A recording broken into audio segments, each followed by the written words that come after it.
Okay, in this video we're going to go over the recall or the come command. Now, before we go over this and demonstrate, I want to show you a little bit about the science of the hand. For a dog, if you have your hand like this, it looks like there's something in my hand, even though my hand is empty. So when you do this, make sure you're holding your hand with a cup, and I want a 90-degree bend at your elbow. A lot of people start up like up here or down here. The idea is you want to start off here, so it's above the dog's nose, and it gets its attention. Before you call the dog, make sure you have a treat in your hand and you're holding your hand like this. Don't call it and then start doing this, otherwise the dog will look for something else. Now, when you're doing this exercise, you want to have at least 3 people. We're just going to have 2 in the video here because the third person has to film, but you want to do this with 3 or more people. Give each person about 5 to 7 treats, and what I'm going to do is before I call the person, the dog, I'm going to hold my hand out like this. Now, we're not going to say the word come first. We're only going to say come after the treat goes in the dog's mouth. So now he's trying to get treats from Anna right here. So I'm going to go ahead and show him how to do it. So I'm going to holding my hand out, like my other treats are going to be behind my back, and I say, Luca, Luca. I raise it over his head to put him to sit, I lower it, and I say come, or here, whatever your word is. Now Anna's going to do the same thing. Luca. Come. Luca. Puppy. Come.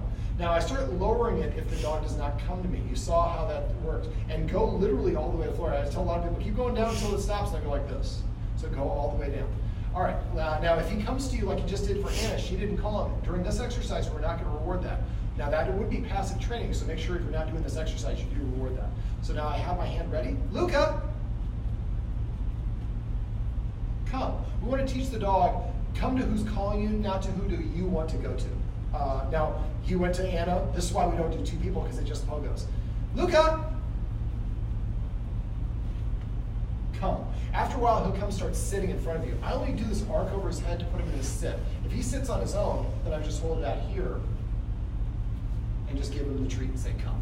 Now, when you're doing this at first, I'd like to have everybody, we're a little bit closer than we normally would be. I like people to be about 7 feet apart. And then when the dog kind of has a bounce in its step as soon as coming to the person who called him, then you're going to start increasing the distance of the circle. Now, if the dog comes to me, Luca, puppy, so he comes to me and Anna's calling him and he's not listening to Anna and he's just jumping up on me. Luca, what I'm going to do is cross my arms and look up and be completely still. And then Anna's going to call. Luca. Remember, always say the command word after the treat goes in the dog's mouth. So what you want to do is you want to do this, like I said, give each person, if you only have 3 people, about 7 to 10 treats. If you have more people, you can have a little bit less treats. At first, about 7 feet apart in a triangle or whatever shape. And then eventually, as the dog starts getting that bounce in step, we're going to have everybody move a couple more feet apart.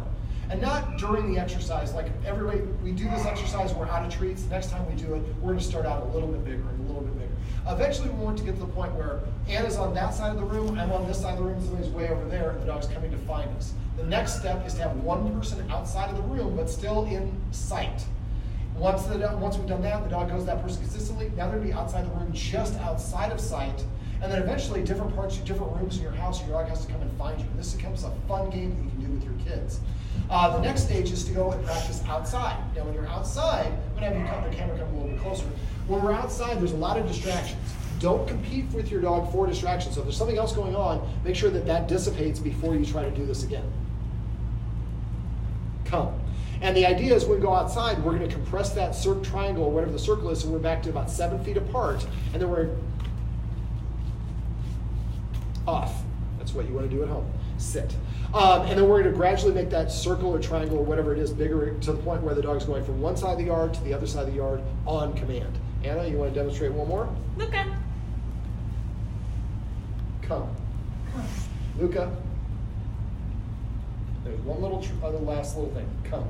Now, I'm not saying come to before. I'm only saying come during the reward stage.